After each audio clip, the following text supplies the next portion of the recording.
Welcome, builders of the internet. My name is Jessa and I work in construction. So the other day I was scrolling online and stumbled upon some holiday destinations that I'm currently not able to go to. So I thought I would do some research on whether there are any significant effects of living near an airport, seeing as that's about as close as I can get for now. So I'll be discussing some of the potential advantages, some of the disadvantages, and some considerations that you might want to make if you want to live near an airport. As always, you can find my sources in the description.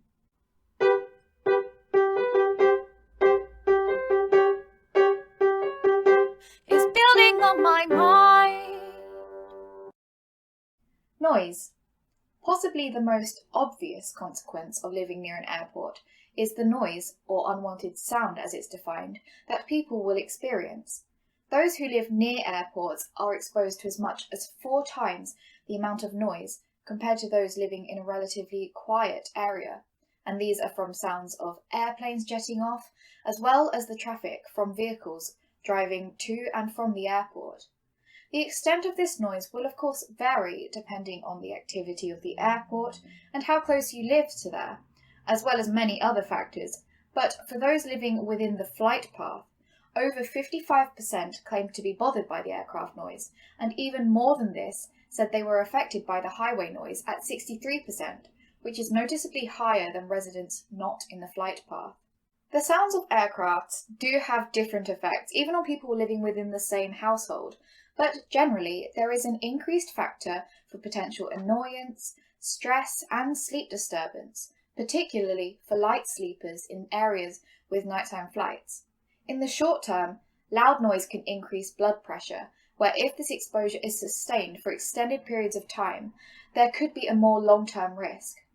There are lots of sources claiming that noisy areas have an association with increased hospital admissions and cardiovascular disease. However, the direct cause isn't definitively linked to airplane noise, as many other factors can come into play. I talk in more detail about some of the effects of noise in this video over here. Traffic. The effects of traffic will vary between airports, and this depends on what roads are nearby and the restrictions in place, but there can be increased levels of car traffic, which add to the noise pollution discussed before. Those who live within, say, 300 metres of a busy road and have had long-term exposure to heavy traffic can have an increased risk of dementia, poorer cognition, and worst case scenario, there is a higher risk of premature death. Generally speaking, though, the infrastructure around many airports is designed to be efficient and to keep cars swiftly going to and from there. And you tend to find that airports have a lot of good transport links to various city centres and business districts too, so it shouldn't cause too significant of an impact if you want to travel and drive somewhere. And of course, there is the obvious bonus of being able to avoid any traffic delays when you want to get to the airport and fly somewhere yourself. Traffic isn't limited to the ground though.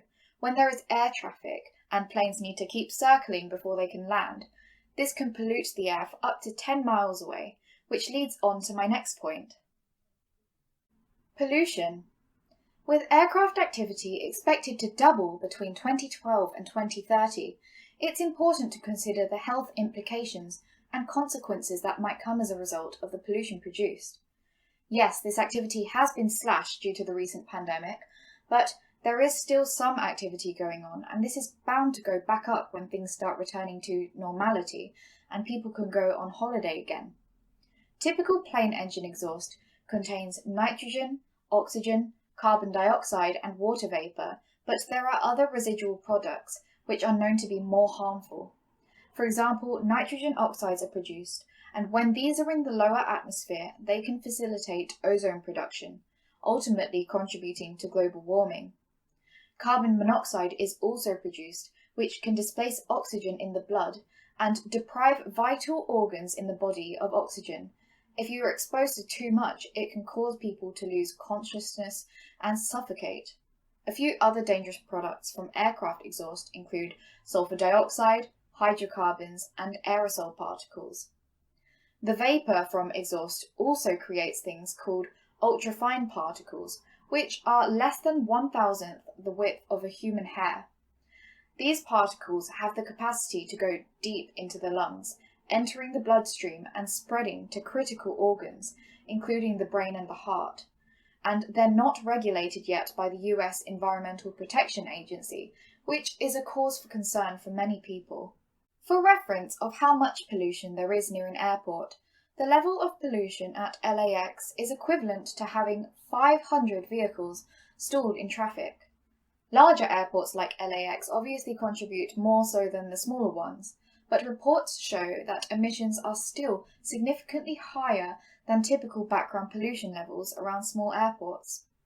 This air pollution has been shown to lead to increased risk of respiratory conditions, heart disease, and strokes, particularly where fossil fuels are being used. Overall, aviation is responsible for around 1 to 2% of global greenhouse gas emissions, and the effects on nearby residents aren't even factoring in the traffic that is caused from land vehicles, which has shown associations with an increase in morbidity and mortality for the people that are living nearby. All of these facts are a bit depressing, so I'll move on to some slightly more positive aspects of living near an airport. Jobs. An airport's commission report has estimated that about 70,000 new jobs will be created by 2050, directly because of a new runway at London Heathrow Airport, and there are estimated to be about 3 times as many indirect jobs created by having an airport nearby, including transportation of goods, tourism, services for the airport, and so on. I think it's important to note, though, airports tend to exaggerate these numbers and are more on the optimistic side, so it's hard to tell exactly how many jobs are created, especially with technology increasing in popularity. House value.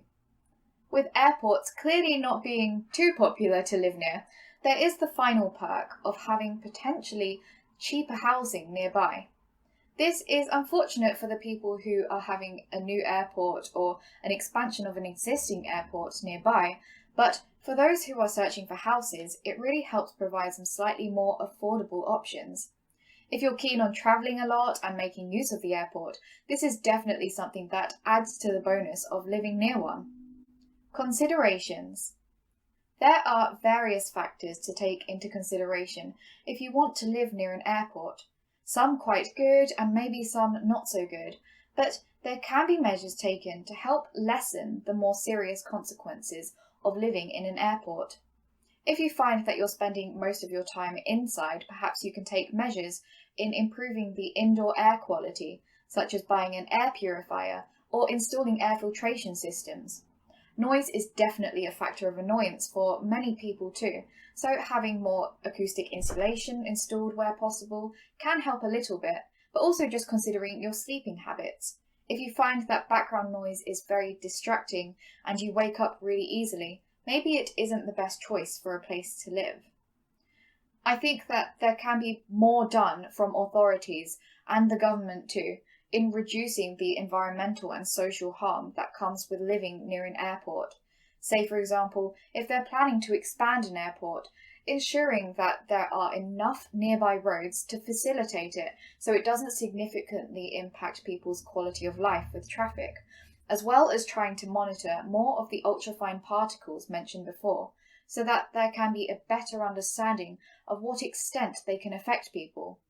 To help this, there can be higher penalties for pollution that airlines cause when they choose less efficient options, or maybe incentives for developing and utilising more sustainable machinery and actually making more of an effort to stick to any pledges that are made regarding greenhouse gas emissions. Thank you for watching this video. If you live near an airport and have anything to add, or if you agree or disagree with anything I've said, feel free to let me know in the comments. That's all I have to say for now. I hope it helped build in your mind. Thanks for watching this channel, it's building on my mind. Check out my other videos, but first hit the bell and comment, like, subscribe.